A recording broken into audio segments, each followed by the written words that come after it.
Magandang araw po sa inyong lahat. Inyo pong matutunghayan ang pangatlong kabanata ng istorya na may pinamagatang Magmula Noon, na talaga namang kapupulutan ng aral.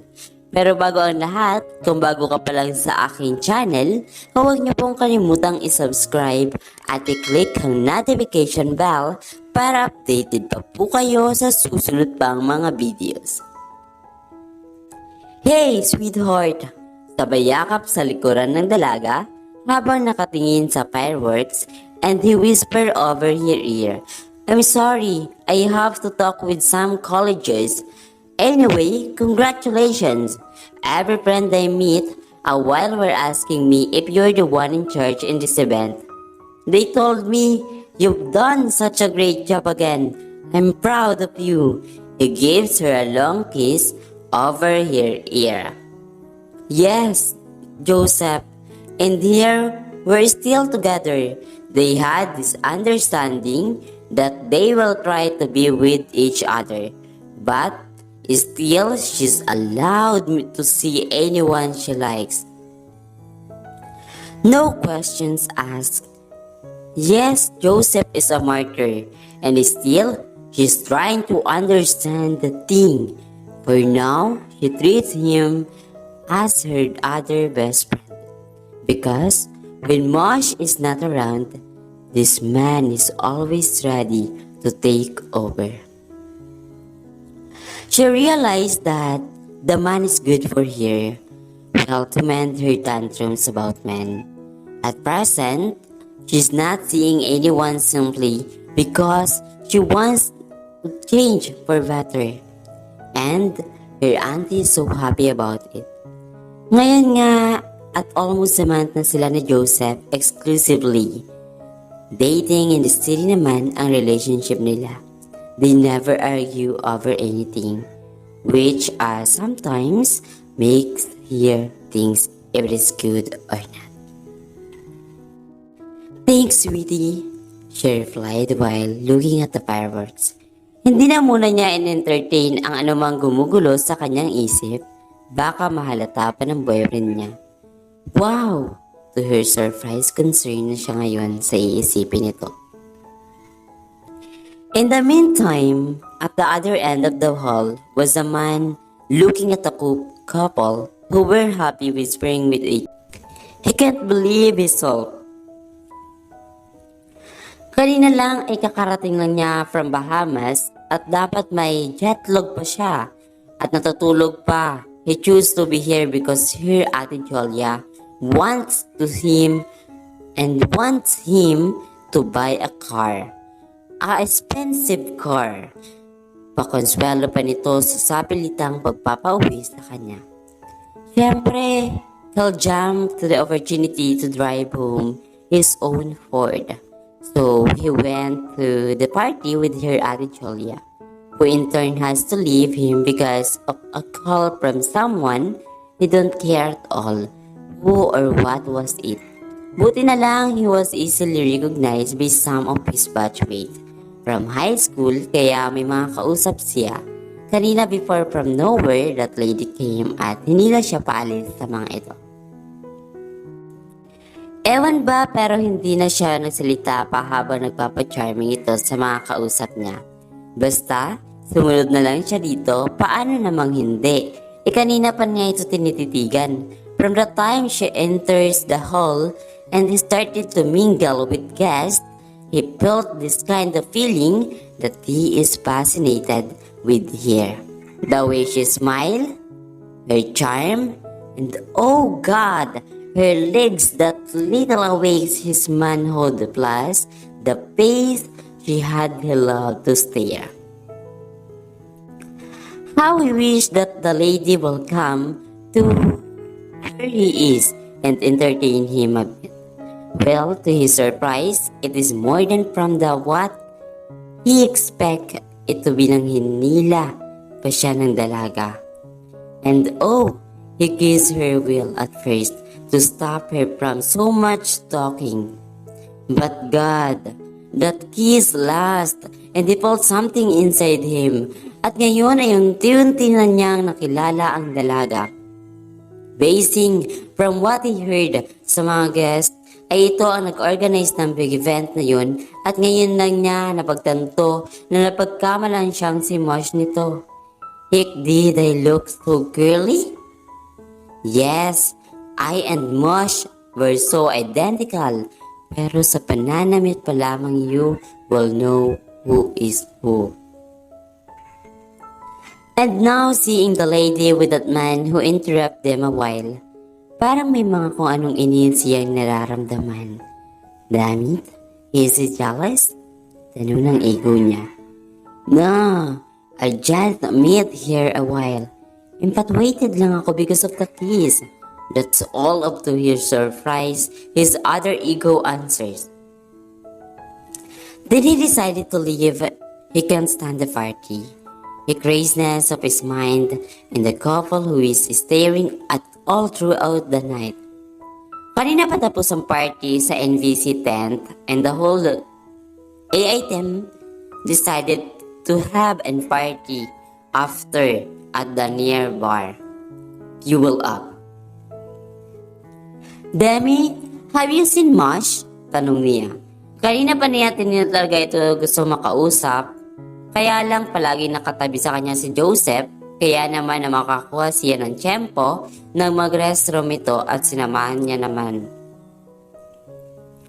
No ma'am, takang sagot naman ito. Di ba ma'am kayo na rin ang nagsabi ng sick ngayon si Sir Mosh? Kanina sa may terrace, I'm with him before you came and called me. Takang paliwanag pa niya rito. Yun ma'am na lalaki? Hindi ko naman masyadong napansin kasi medyo madilim. But I'm sure he's not Sir Mosh. Di sana sumabay na siya sa akin pabalik ng hall. Sumunod na rin kasi agad ako sa inyo ni Sir Joseph at di ko na tinignan siya ulit kasi I thought he's one pure. You know, forgive me ma'am. Halos mapayaw ko ito dahil hindi malaman kung paano sasabihin ang nais na baka isa na naman sa lalaki niya. Ganon. No, he's not what you think he is. I swear, he is. Bigla siyang natigilan at pinili na lang na wag naman ipagpilitan pa ni Mosh ngayon. Ugh, just forget it, Demi. Let's go. Sa isip niya, pag-uwi na lang ni Mosh sa kondo ko kumprontahin kung anong drama na naman ba ang ginawa nito at nagawa siyang halikan. Oh well, bigla siyang natigilan. How stupid she is. That is part of the bet. He kissed here to prove that he is a real man at that moment? Oh, bullshit. She almost fell on his tricks? What the heck? Humanda ito sa isip-isip niya. Today is the day to confront Mosh. It's been 3 days long she waited dahil ngayon lang naman ito pumasok sa office nila. At tonight, babalik pala ito sa condo nila ayon na rin dito while talking with him sa phone yesterday. They're at her office and mocking it at each other and to her dismay, are you sure you didn't attend to the party or even just drop by? Ulit pa niyang tanong rito dahil gusto niyang magsiguro na hindi ito nagpipretend lang na kunyari walang alam sa lahat na nangyari sa kanila sa party. Hello? Are calling you? Read my lips? No, no, no. It's a big no. Why you're so kulit ba ha? How can I attend if my eye bags are sagging and feeling like ginombag-jombag ako ng kung sino man? Maarte pa nitong inakto ang mga pinagsasabi about our bet. I can't. I simply can't. But I'm real damn sick that night. He almost shouted at him. Actually, 4 days ago before third lunch, ay nasa club is sila ni Mosh. At gaya ng dati nilang nakaugali ang dare, ay nanalo naman si Jules sa game. Pinagpustahan nila kasi ang rising star hunk model na si Fabio ay din na noon ay nakakapasok pa lang ng bar. Dapat before the night is off ay may nayaya iyon ni June na lumipas sa table nila. Sa akala naman ni Mosh ay napaka-imposible dahil sa dami ng mga kasama nito at may dalawa pang babaeng inakbayan. Well, Super crush ni Mosh ang model na yon, and even dared here na hindi ito lalandi sa per lunch at magpapakalaki ito sa gabing yun, meaning coat and tie period. Ayaw sanang tanggapin ni Joe ang hamon pero napukaw ng interes niya ang pusta ni Mosh. Well, she can't just turn down the beat. Ang magsuot ng suit para kay Mosh ay kamatayan na ng fashion style nito kaya hindi na siya nagdalawang isip daw baka ma-front page na naman siya. Napanganga na lang si Mosh na makitang tumayo siya at lumapit sa table nila Fabio, and thanks to her charisma that God has given her, madali niyang naagaw ang atensyon nito sa suot niyang red bareback halter dress, plus revealing her ogling legs. At yun na nga, hindi lang si Fabio ang na-invite niya, kundi pati mga kasama nito. At kahit na dalawa lang sila ni Mosh sa cubicle table, ang mga ito pa ang nagkusang lumipat sa table nila, so end of the story. Pero ngayon, kinakabahan na talaga siya. Who was she with then and who kissed her? Damn. She swears it was Mosh. Sasabad pa sana siya but her auntie came into the office. I think you'll be sure busy again, Jewish. You've got 3 clients lined up. Actually, there's 5, but I decided to give Mia the other 2. Tukoy nito sa co-event organizer niya. By the way, Mosh, what's the update for Star Magic catalog? So far, doing so good, ma'am. The shoot will start on Wednesday and half of the shoots are located sa Palawan. So now I think bye-bye Makati for me muna. Boga ang concept and sure you'll be surprised even if Miss Mariel already praised me. The last time we talked, kinikilig pa ito sa mga pahayag. Napatawa na lang siya ng mapakla. Gusto niya sanang sumabat kaya lang ewan ba niya, mas gusto niyang isipin pa rin ang lalaking iyon. What's wrong with you, Jewish? Ang tanong na nagpatigil sa kanyang bigla sa kaisip ng mga malayang pareho pa lang, nakatitig sa kanya ang dalawa at nakatayo pa sa harapan niya as if she's in court hearing and caught guilt. What is it? Patay mali siyang balik, tanong niya dito. Hay nako, Auntie Der, kanina pa siya ganyan. Out of focus and their mind is still somewhere over planet Jupiter. Oh my God. Automatic kong tinignan niya si Mosh ng masama, as if telling him to shut up. I'm sure, Auntie, don't mind moshing. Anyway, what about the 3 clients changing the topic to save herself? As I was saying, here's the files, giving her one by one while telling the instructions. First is a wedding. Actually, I know that wedding is not your line as of now, but it's for the senator Escudero's son. So I cannot turn them down. Then, an 18th birthday of the vice president's daughter, she personally requested you. And last, a fashion show at Puerto Princesa in which tandem ang team niyo ni Mosh. I love that yacht party. Mother ghost na tayo, now na. Natawa naman silang tatlo dahil halos gayahin ito si Tito. Another busy day for him but it's just the usual signing of papers, reading files, emails from clients, meetings, and then the day ends for him just like that. It was his second day at work but he had his feelings as if he's working for the company almost a year. Napailing na lang siya sa naalala. Ang ate talaga niya na hindi man lang siya pinagbakasyon even just a week. Para siyang batang nakikiusap rito, the other day napayagan siyang pumunta muna sa Palawan bago sumabak sa trabaho. Ngunit nabigo lang siya at sinabi pang, God, Andrei, almost 8 years nang nakadikit sa balat mo. Ang buhangin ng Bahamas. Hindi pa rin nagsasawa? No! Put yourself at work. Kilala niya ito. Whatever decision she made is always firm and can't be simply ignored. Wala naman siyang magawa kundi sundin na lang ito. Part of his soul pa nga rin naman kasi guilty dahil wala naman nga siyang naitulong rito mula nang namatay ang kanyang mga magulang. Mabuti na lang at pa-konsuelo nito sa kanya ang brand new FH10, which is the third latest model launched by Ford as of this year. Hindi na rin masama niya dahil sa totoo lang ay gusto niya talaga yung F120 simply because he remembers someone from... Oh, what is this that I'm thinking? At one moment, he remembered the party he attended days later, and that kiss, sweetest lips he had ever tasted. No, stop this. I need and can't be simply ignored. Wala naman siyang magawa kundi sundin na lang ito. Part of his soul pa nga rin naman kasi guilty dahil wala naman nga siyang naitulong rito mula nang namatay ang kanyang mga magulang. Mabuti na lang at pa-konsuelo nito sa kanya ang brand new FH10, which is the third latest model launched by Ford as of this year. Hindi na rin masama niya dahil sa totoo lang ay gusto niya talaga yung F120 simply because he remembers someone from it.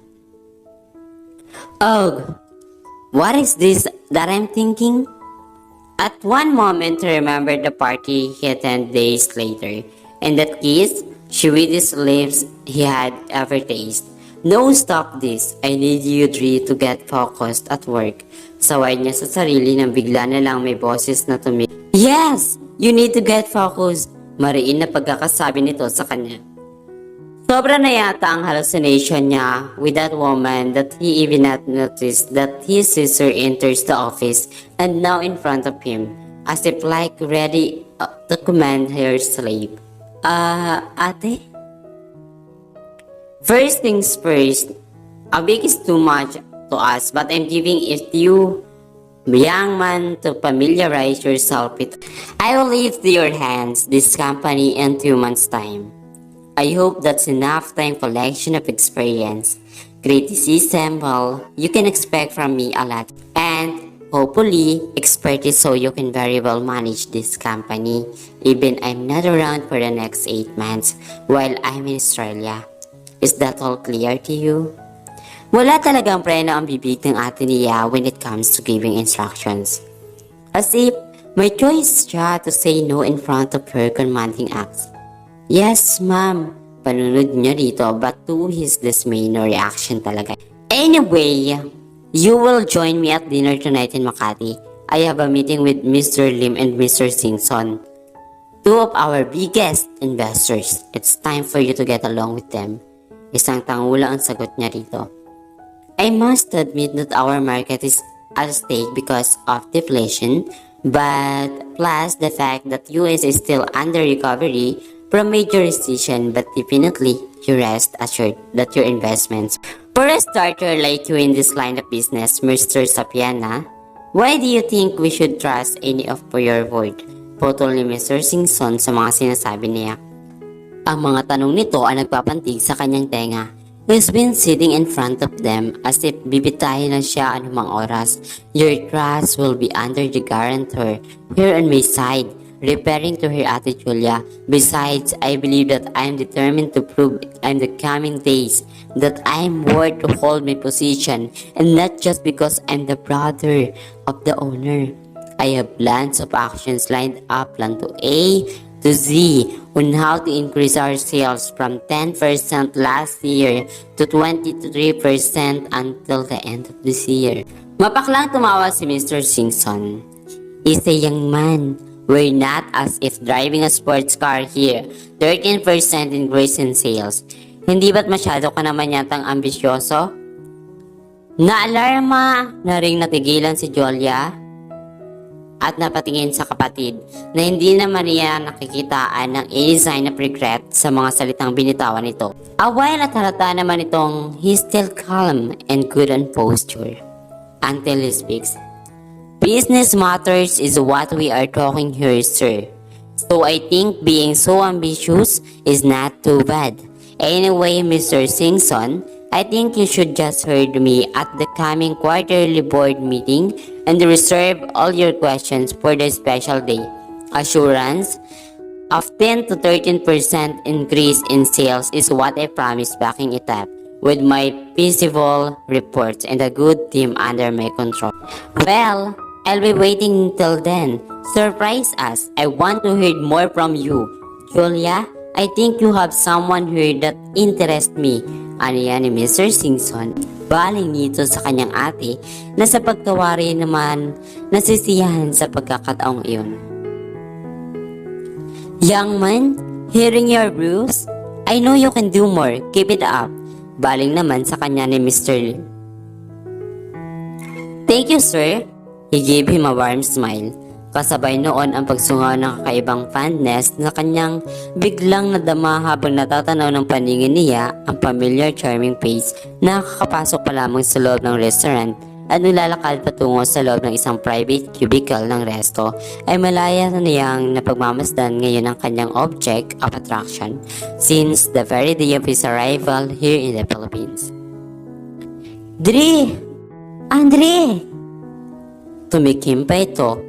Mr. Lim and Mr. Simpson are leaving now, a little bit of impatient on her tone this time. Tumayo na mga ito at ganun rin naman sila ng atin niya.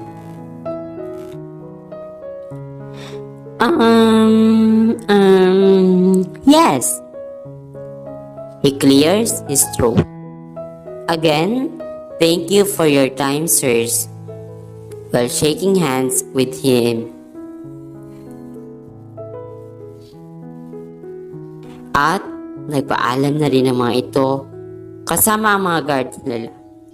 Nang makaalis na mga ito ay naupo muna sila ng atin niya roon kung saan naman hindi nakaligtas sa paningin niya ang pagpasok sa cubicle ng babaeng iyon ng isang dalaga na animo yung may kasamang yaya at mga bodyguards pa na naiwan lang sa labas na kahiga siya ng malalim nang mapansing mukha namang kliyente ang mga iyon at hindi ka-date ng babae. Since we're already here in Makati, why don't you check Adrian at his condo? I have an urgent meeting sa Shangri-La within 30 minutes with my friends. Baka maboard ka lang, so just drive me there, then stay at Adrian's place, then I will call you later to pick up me.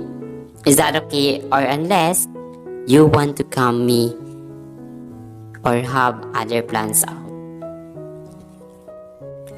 Wala talagang patid ang bibig ng ate niya. No ate, I'll just visit Adrian instead. I'll just call him to find my way to his condo. Besides, I want to rest a bit. Well, sa loob-loob niya ay gusto din niyang makausap ang kapatid para tanungin tungkol sa babaeng pinakatitigan niya ngayon. He knows that his brother knows her.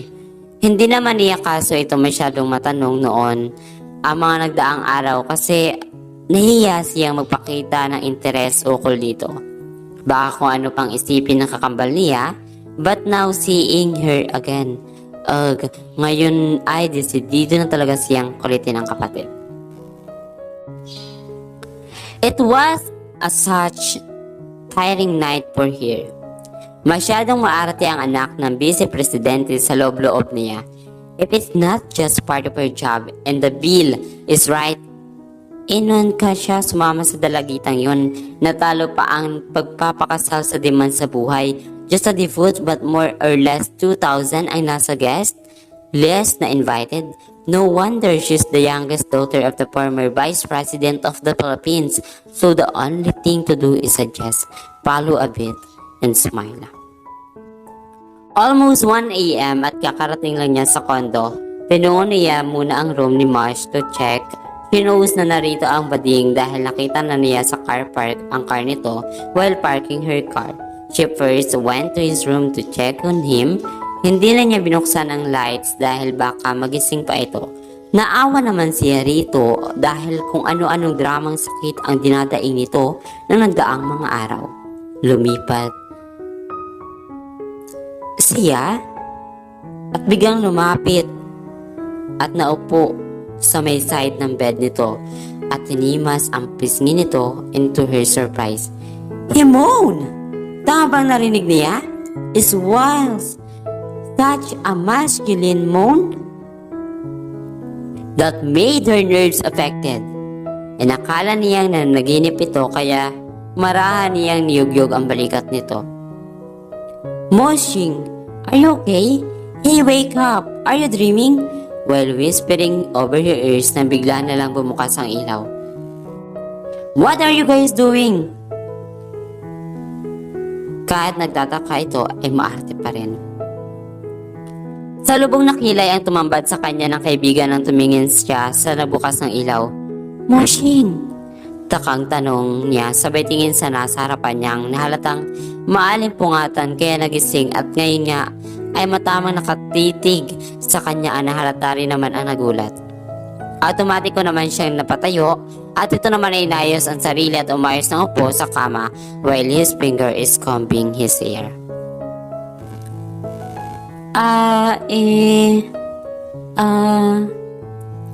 It's not what you think it's Mosh. Paliwanag niya nang niisuman sa kanila ay wala pa rin magsalita. Paano ba naman kasi? Base sa ayos nila kanina bago mag-lights on, hindi maiwasan ng konting mali siya. She's wearing miniskirt at halos tumaas pa itong lalo while reaching the man's shoulders para gisingin ito at ngayon nga ang binata naman ay napansin niyang naka-unbuttoned ang polo shirt plus the fact na hindi nakabukas ang ilaw kanina. Ano nga naman ang iisipin ni Mosh? Girl, I'm sorry. I forgot to tell you my twin had just arrived. Too busy sa office kaya no time na tayo to chika eh. Paliwanag nito habang nakaupo na silang tatlo sa may terrace ng kondo. Naipaliwanag na rin niya ang lahat ng nangyari kanina and in turn si Mosh naman ang nag-i-explain na iniwan niya lang daw sandali ang kapatid to test drive ang car na po nito. Kaya lang, nagkaroon siya ng urgent call from friends at tumaan siya ng bar kaya yun, hindi niya nakabalik agad. He knows naman kasi na nakatulog na ang kambal niya bago siya umalis. I'm really sorry that I have to intrude at your condo. Sabay tikim, anito wari naghihintay ng reaction from here. Now, she's so amused sa dalawang mukhang nakikita niya. Yes, these two men were the same face. Little difference lang ay may cute na dimple malapit sa upper lip ang lalaki na sa harap niya ngayon. Yeah, it's okay. Medyo nagulat lang ako while smiling sweetly towards him. I thought you were Mosh and having a nightmare kanina kaya I tried to wake you up. Sabay pa ang pagkumpas ng kanyang kamay but really it's okay. Yun na lang ang naisagot niya because she can't stand the way she looks at her plus the fact that she remembers the kiss. God, yes, it was him. Anyway, I haven't introduced myself. I'm glad to meet you. I'm Andrei, his twin. Tukoy nito sa katabi at inilahad ang palad sa harap ng dalaga. She accepted his hand just to feel something somewhere over here but she ignored it and I'm you. Jewish Marie Fabula? His best friend. Napangisi naman siya. Oh, so okay na ang mga pangyari. We understand each other. Issues were closed. At the back of your mind, I think there's still one issue that is not solved. The jerk. Oh, the handsome jerk who kissed me at the party? But she chose not to tell about it. Baka sabihin pa ng binata affected siya. It's just a kiss. No, it's not. Hiyaw ng utak niya. You two were okay and we're all okay. Patuloy pa rin sa pagsasalita nito sabay muestra pa ng kamay pabuka na siya namang ikinatawa nilang lahat. Then a phone rings. Yes, ate? Yeah, 15 minutes on my way there. Sabay off nito ng phone at pumaling sa dalawa. I guess I have to leave you guys now. Nagpapasundo ng boss ko, you know here. Baling to kay Mosh at gumiti naman sa dalaga. Kawawa ka naman brother, pinawi ka rito para gawing driver ni ate. Panunokso niya sabay hinalinhinan ng halakhak na makitang tiningnan siya ng matalim nito na sa pakiwari naman niya ay hindi gaanong naiinis. But then, umandar na naman ang kapilyahan niya so he even tried to kiss on his cheek for goodbye na halata namang hindi nito nagustuhan. Ano ba, Adrian? Habang hinaharang ang palad sa mukha nito, na kinatawa na naman ni June. Back off! Sige, I'll going out. Ikaw na munang bahala dito. Siraulong kakambal ko. Paalam niya kay Ju, who were still laughing over them at nagmamadali na siyang tumakbong parang bata para lumabas ng kondo. A smile on his lips when he reached the car park, still remembering Jewish face and even heard her say bye to him. Awel nang pinipilit niyang tumakas sa kambal. Oh, he's crazy. Kanina lamang pagkapasok pa lang niya sa loob ng kondo ng kapatid, ay mukhang hindi na niya ito kailangan pang tanungin tungkol sa babaeng gumugulo sa isipan niya na mga nagdaang araw dahil nasa harap ng niya ang sagot. Sa laki ba naman ang portrait nito na nakaprame sa sala ng kondo? God, she is a goddess. At tinanong lang niya ang kapatid about who the lady in the portrait. Naikwento na yata sa kanya ng talambuhay nito, even her reputation about men. Though hindi naman niya kikitain na sisirain ito ng kakambal niya. Sa tingin niya ay proud pa nga ito dahil sa mga pinagagawa niya. Kung sa bagay, baka partners pa sila ng mga kalukuhan. Ano kaya ang mangyayari sa susunod na kabanata? At kung nagustuhan niyo po ang aking kwento, huwag niyo pong kalimutang isubscribe at i-click ang notification bell para updated pa po kayo sa mga susunod pang videos. Thank you and God bless.